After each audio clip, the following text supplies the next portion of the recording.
Hi, it's Sarah from Triquetra Holistics, and today is going to be the first in our little sequence on how to help to resolve your non-specific lower back issues. So if you do have lower back issue that you're relying on either painkillers or trips to the physio, chiropractor, osteopath, massage therapist to sort out, and it's just recurring, but there isn't anything that requires medical treatment, then it's time to maybe look at how exercise could help to resolve that for you in the long term. But it is something that you need to stick with and that you need to do regularly. So very often non-specific lower back pain comes from a more sedentary lifestyle, so when you're seated a lot at work, or when you're involved in driving an awful lot for work too. It's also quite prevalent in women who've had children, okay, but not necessarily. So what we're going to do today is we're going to start off with some very small subtle exercises. We're going to spend about 10 minutes just doing some nice gentle work to connect with the muscles that maybe you haven't been connecting with for quite some time. All right. Now, a lot of the time in Pilates these days, people work out in standing, but I'm going to get you to come and lie down. So I'd like you to clear a nice, safe working area. Put a mat down if you've got one. If you're not on a carpeted surface, then maybe grabbing a towel or something like that you can put down onto that surface just to be a bit more comfortable and a bit warmer. So I want you to come onto your side, because if these aren't strong, rolling backwards is not going to be great for you. Okay, so you're going to come onto your side and you're going to come onto your back. I'm going to move my ponytail out of the way. There we go. So the first thing I want you to do is just settle your feet. Open your shoulders and just start with the head. So check. Is your chin lifted? Are you looking up behind you? So if that's the case, and you're going to struggle to maintain this posture looking slightly forwards, then do pop a little cushion or some support under your head, please. You'll benefit much more that way until we can sort that head out. Okay, we're going to open the shoulders out, so feel that you've got nice breadth across the collarbones. And then I want you to try and feel that you've got a bit of space. Maybe you need to wriggle your hips away from your ribs. Just create some space in all those little joints in your spine, and then settle evenly through both sides of the pelvis. Now we've got knees pointing at the ceiling and feet are the same width as your hips. Now the reason knees are bent is because if I was to straighten my legs out, for those of you whose backs tighten up, you might well do that and your back will straight away tighten up. With the knees bent and the feet down, your back can relax a little more and we can get more movement. Okay, so the first thing I would like you to do is focus on your breath. I would like you to start to breathe in through your nose and out through your mouth.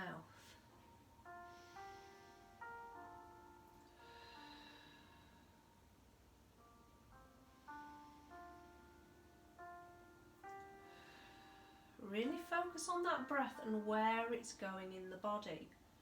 So do you feel it come up and down in your shoulders? Are you breathing into here, into the upper chest? Maybe you feel it all go up and down at the tummy.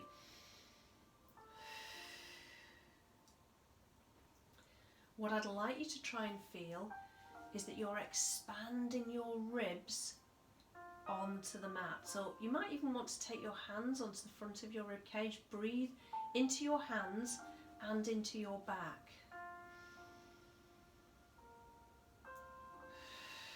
And then as you breathe out, think of pulling away. Breathe into the hands, into the back. And breath out, pull away.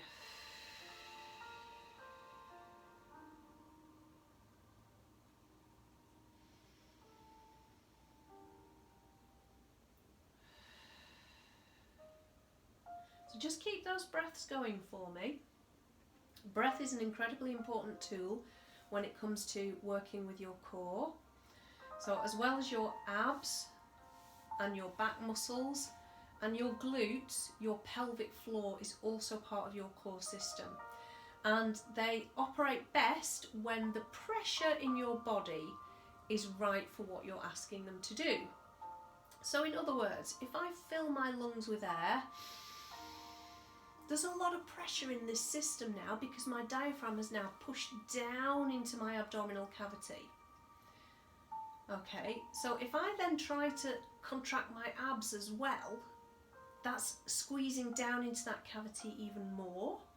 So the only place really that that pressure can go is out through your pelvic floor. That's not great. So we need to learn to control that breath. If we exercise and we're doing something where we really need to engage those muscles and we breathe out, you will find that they will contract much more strongly. Okay, and it will help to keep your pelvic floor healthy and safe. So, big breath in and a breath out. Now, we're going to take hands onto hip bones. So do make sure they're on your hip bones. Find them, that crest of your hips, rather than on your tummy.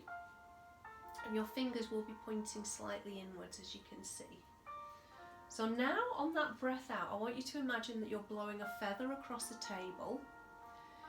And as you do that, you might feel that the muscles in between your fingertips tighten and your pelvic floor also starts to switch on a bit. So let's take a nice big breath in. Now breath out. Blow that feather across the table. Big breath in. Breath out.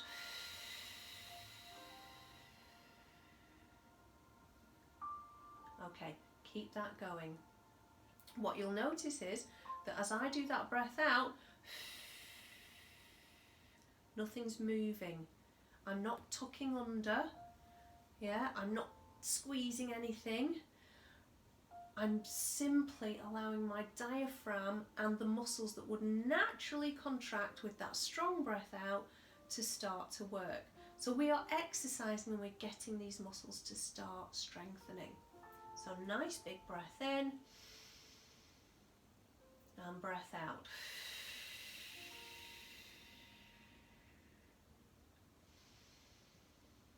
I'm not consciously clenching anything. However, if you feel you would like to exercise your pelvic floor a little bit more, then do breathe out and lift. Think of lifting and gently squeezing that pelvic floor. So pelvic floor is not squeezing your bottom muscles or your thighs. It is the muscles between your pubic bone and your tailbone. Okay?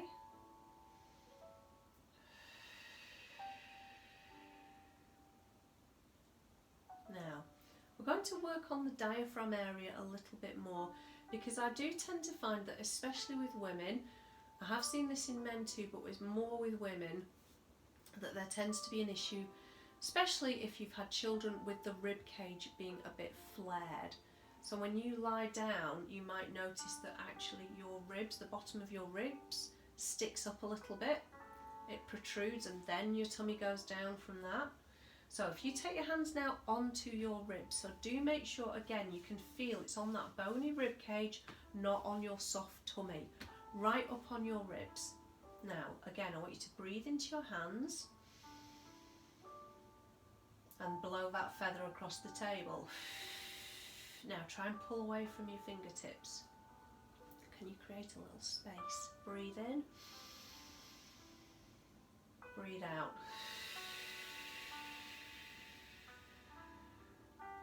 Keep that going for me.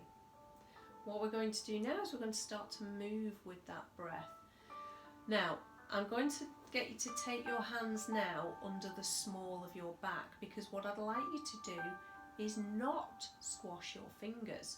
So find the back of your hip bones, yeah, back of your pelvis, and just go a little way up from that into the arch so that you can feel contact from your body and from the mat, so that when we breathe out, we're not going to squash our fingers and then release them. I want the movement to come from up here. So let's take a big breath in, and then as you breathe out, can you feel like you're trying to press the top of your ribs, the front of your ribs, down into the mat? Breathe in, let them expand. Breathe out. See if you can pull them down towards the mat. So keep that going, and just be mindful that you're not squashing your fingers.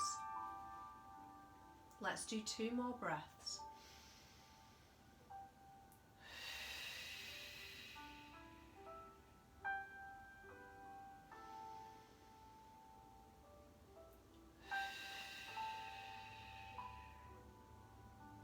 And release. Okay, so we haven't really done an awful lot of movement today. This has mostly been about trying to get you to engage with your breath so that you can then use the breath in the next exercises that we're going to be doing. So practice this breath. I'm going to leave this video on here. I'd like you to try and do it. It's only, if you skip me waffling on at the beginning, it's probably only about 8 or 9 minutes. So if you can find that time to practice your breath every day for a week, we can then move on to the next series of exercises.